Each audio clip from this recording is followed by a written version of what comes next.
pero antes Antón Losada va a decir una cosa. Bueno, yo voy a hacer... Bueno, muchas gracias por el placer de estar hoy con José Manuel y con Gemma. Yo voy a ser muy breve porque ya por la mañana ya me despaché a gusto y no, a pesar del vino de la comida no he cambiado de opinión. Yo voy a decir tres cosas. La primera, no sé si calificar como normal o del Tribunal de Cuentas, a lo mejor es un poco excesivo, pero bueno. Digamos, ¿no? ¿Qué pasa en el mundo feliz donde el Estado financia y los proveedores son fundamentalmente privados? Es decir, no hay proveedores públicos. Los proveedores públicos que hay son meramente asistenciales, es decir, para gente que está completamente fuera del sistema. Es decir, eso no existe en la realidad, sí existe, se llama sanidad americana. Entonces, esto es un gráfico que me va a enseñar por la mañana, no me dio tiempo, se lo enseñaron por la tarde. Bueno, esto es, como ven, el gasto total en sanidad en los últimos 11 años. En los colores, Antón. Sí, ahora. En los... No me dais mi tiempo. El verde es Alemania. España, ese país que despilfarra tanto en sanidad, es el rojo. Estamos ahí echando la casa por la ventana.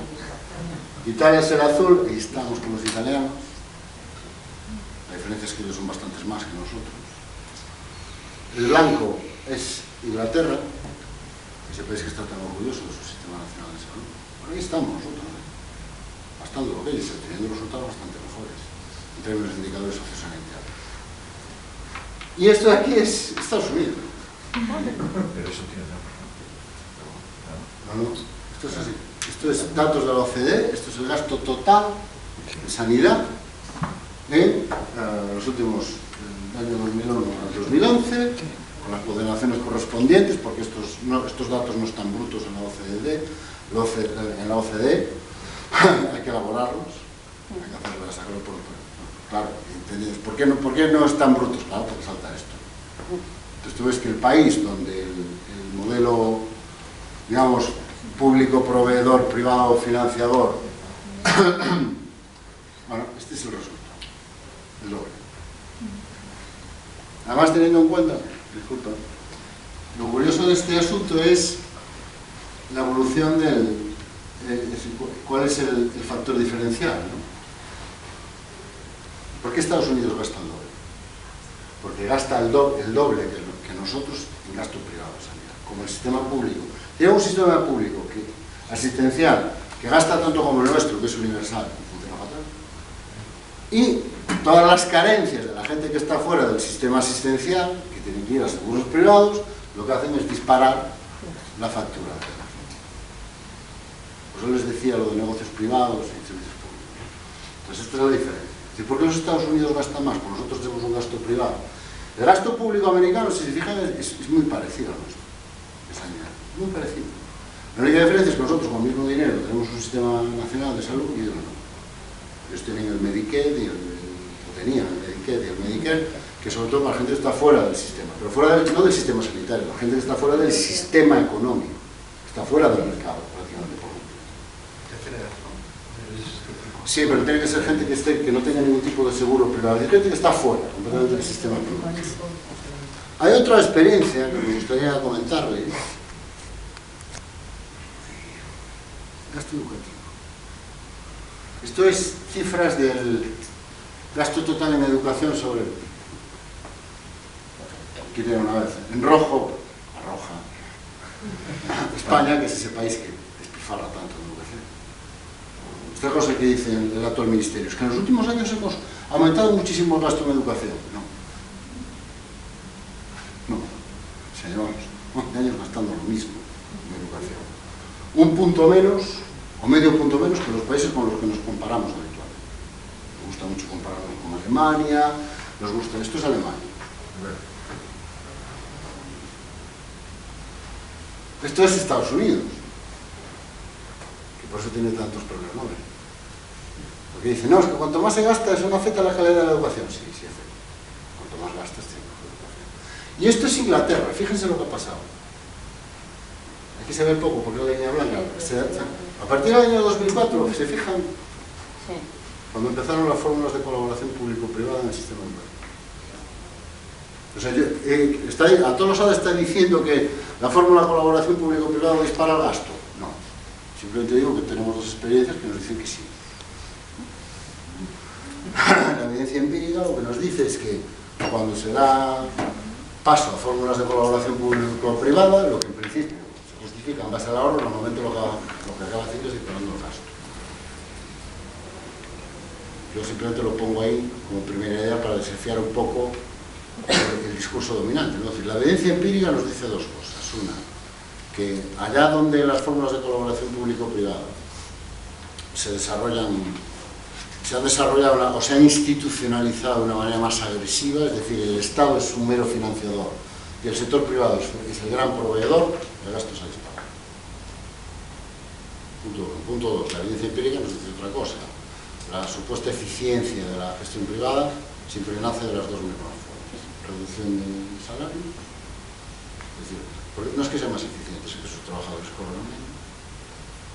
¿Cuál es la gran diferencia del gasto entre una residencia para ancianos pública, totalmente pública, y una concertada? Eso de los trabajadores. Por eso va a tomar. Y segundo, la reducción sistémica en la calidad del servicio. Entonces es un poco la evidencia empírica que normalmente no se recuerda, que yo pongo encima de la mesa. Evidentemente hay otras muchas experiencias que cuentan la historia contraria, yo eso no lo hago. Simplemente he querido traer dos que nos cuentan una historia que habitualmente no se ve. Que es público más privado, que dispara gasto, sin mejorar los resultados, porque ahí están las cifras de la sanidad americana comparadas con las nuestras, con la británica, y la mayor parte de lo que llamamos mejora en la gestión, normalmente tiene que ver con dos cosas muy sencillas, que es bajarle el sueldo a la gente y dar una serie.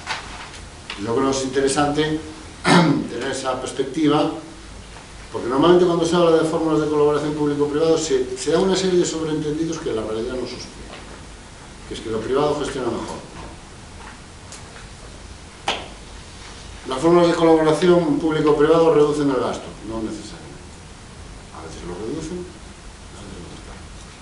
Pero normalmente son afirmaciones que se dan, por supuesto, a la hora de afrontar este asunto, y que la realidad no. Por lo menos dice que no necesariamente es así. La segunda cuestión, cuando se habla de público y privado hay otro sobreentendido que a mí me parece que es importante advertir, que es que la comparación casi nunca es justa. ¿Qué? La comparación casi nunca es justa. Es decir, no se compara la realidad de los servicios públicos con la realidad del funcionamiento del mercado. Se compara la realidad del funcionamiento de los servicios públicos con lo que dice la teoría que debería ser el mercado. Es lo que Sartre llama la comparación entre la realidad del Estado y la ilusión del mercado. En algún sitio existe un mercado que asigna de manera eficiente, donde todos somos libres, y tenemos una gran información, que por supuesto funciona de maravilla, y frente a eso se compara la realidad de los servicios públicos burocratizados, jerarquizados, autoritarios, intervencionistas, donde pesan sobre todo los intereses corporativos de los trabajadores que trabajan en esos servicios. ¿Existe esa realidad del Estado? Por supuesto que existe. El problema es que el ideal de mercado, como se suele comparar, no existe en ninguna parte. Y para la comparación debería ser justa. Oiga, comparen usted esa realidad en la que usted habla de burocracias públicas que digamos, diseñan y hacen funcionar los servicios en función de sus intereses, con grandes oligopolios privados que también nos tratan con el mismo autoritarismo, con la misma desconsideración y con la misma ineficiencia. Cuando hablamos de mercado, no sé por qué a todo el mundo le viene a la cabeza una empresa que no existe. En lugar de venirnos a la cabeza las que sabemos que existen, Telefónica. Cuando hablamos de privado, no sé por qué no nos viene a la cabeza las experiencias que nosotros tenemos cuando nos relacionamos